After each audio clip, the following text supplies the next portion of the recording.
ಆಕಾಶದಲ್ಲಿ ಹಾರುವಂತಹ ಕ್ಷಿಪಣಿಗಳು ಭೂಮಿಯ ಮೇಲೆ ಹಸಿವನ್ನ ನೀಗಿಸುವುದಿಲ್ಲ. ಸಮುದ್ರದಲ್ಲಿ ನಿಂತಿರುವಂತಹ ಬೃಹತ್ ಯುದ್ಧ ನೌಕೆಗಳು ಪ್ರೀತಿಯ ಸೇತುವೆಗಳಲ್ಲ. 37 ಭಾರತೀಯ ನೌಕೆಗಳು, ಸಾವಿರಾರು ಸೈನಿಕರು ಇವರೆಲ್ಲರೂ ಕಾಯ್ತಾ ಇರೋದು ಕೇವಲ ಹಡಗಿನ ಚಲನೆಗಲ್ಲ, ಶಾಂತಿಯ ಒಂದು ಕಿರಣಕ್ಕಾಗಿ. ಗಲ್ಫ್ನಲ್ಲಿ ಶಾಂತಿ ನೆಲೆಯೂರಿದ್ರೆ ಸಮುದ್ರ ಸಂಚಾರ ಸರಾಗವಾಗಲಿದೆ. ಕೋಟಿ ಕೋಟಿ ಜನಗಳ ಬದುಕಿನ ಬದಲಾವಣೆ ಕಾಣಲಿದೆ. ಸದ್ಯ ಇರಾನ್ 2 ಹಡಗುಗಳ ಸಂಚಾರಕ್ಕೆ ಗ್ರೀನ್ ಸಿಗ್ನಲ್ ಕೊಟ್ಟಿದೆ.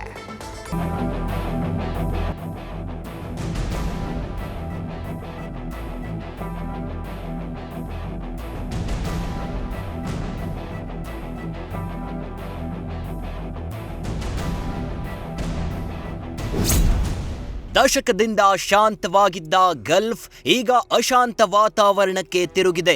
ಅರಬ್ ಮತ್ತು ಪರ್ಷಿಯನ್ನರ ಚಾರಿತ್ರಿಕ ಸಂಘರ್ಷಕ್ಕೆ ಹೊಸ ಯುದ್ಧವು ಒಂದು ಅಧ್ಯಾಯ.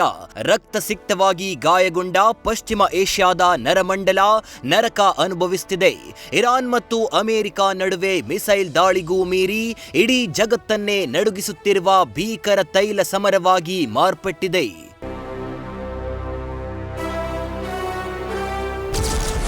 ಹಾರ್ಮುಜ್ ಜಲಸಂಧಿಯಲ್ಲಿ ಭಾರತೀಯ ನೌಕೆಗಳ ಟ್ರಾಫಿಕ್ ಜಾಮ್.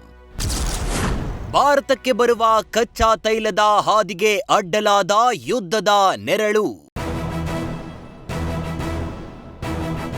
ಅಮೆರಿಕ ಇಸ್ರೇಲ್ ಜಂಟಿಯಾಗಿ ಇರಾನ್ನ ಇಂಚಿಂಚು ದೇಹವನ್ನ ಸೀಳ್ತಿದ್ರೆ ಗಾಯಾಳು ಇರಾನ್ ಸೆಟೆದು ನಿಂತು ಅಮೆರಿಕ ಆಸೆಗೆ ಹಿಡಿಮಣ್ಣು ಹಾಕ್ತಿದೆ. ಮಂಡಿಯೂರಿ ಶರಣಾಗುವ ಕನಸು ಕಾಣ್ತಿದ್ದ ಅಮೆರಿಕಾಗೆ ತನ್ನ ತಾಕತ್ತಿನ ವಿಶ್ವದರ್ಶನ ಮಾಡಿಸ್ತಿದೆ. ಇರಾನ್ ತನ್ನ ಮಿಸೈಲ್ ಹಾಗೂ ಡ್ರೋನ್ ತಂತ್ರಜ್ಞಾನದ ಮೂಲಕ ಅಮೆರಿಕದ ಅಂದಾಜುಗಳನ್ನೇ ಪುಡಿಗಟ್ಟುತ್ತಿದೆ.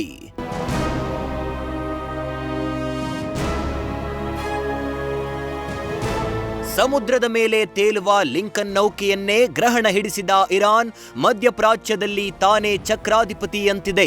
ಸದ್ಯ ಇರಾನ್ ಹೆಣೆದ ತೈಲ ಚಕ್ರವ್ಯೂಹ ಜಾಗತಿಕ ಆರ್ಥಿಕತೆಯನ್ನ ವಿಲವಿಲ ಒದ್ದಾಡುವಂತೆ ಮಾಡ್ತಿದೆ.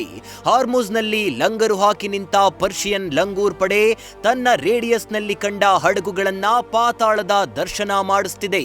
ವಿಧ್ವಂಸಕ ಆಟದ ಮಧ್ಯೆ ಭಾರತದ ತೈಲ ಹೊತ್ತು ನಿಂತ ಟ್ಯಾಂಕರ್ಗಳಿಗೆ ಸಿಹಿ ಸುದ್ದಿ ಸಿಕ್ಕಿದೆ. ಭಾರತದ ಇಂಧನ ಲೈಫ್ ಲೈನ್ಗೆ ಗಲ್ಫ್ ಯುದ್ಧದ ಬೇಲಿ.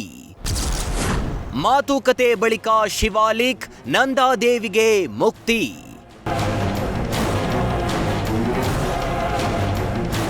ಗಲ್ಫ್ ವಾರ್ನಿಂದ ತೈಲ ಬರದಂತೆ ತಲ್ಲಣಿಸಿದ ಭಾರತಕ್ಕೆ ನೆಮ್ಮದಿ ಸಿಕ್ಕಿದೆ.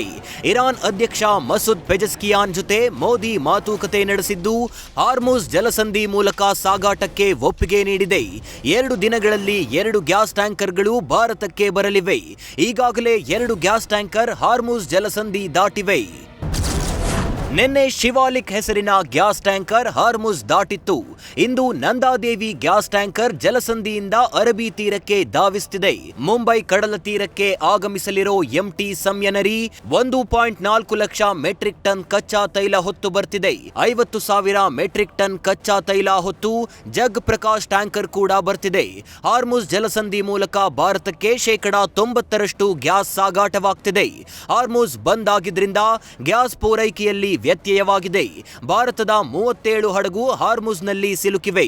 ಸದ್ಯ ಇರಾನ್ನಿಂದ ಭಾರತದ ತೈಲ, ಗ್ಯಾಸ್ ಟ್ಯಾಂಕರ್ ಸಾಗಾಟಕ್ಕೆ ಒಪ್ಪಿಗೆ ಸಿಕ್ಕಿದೆ.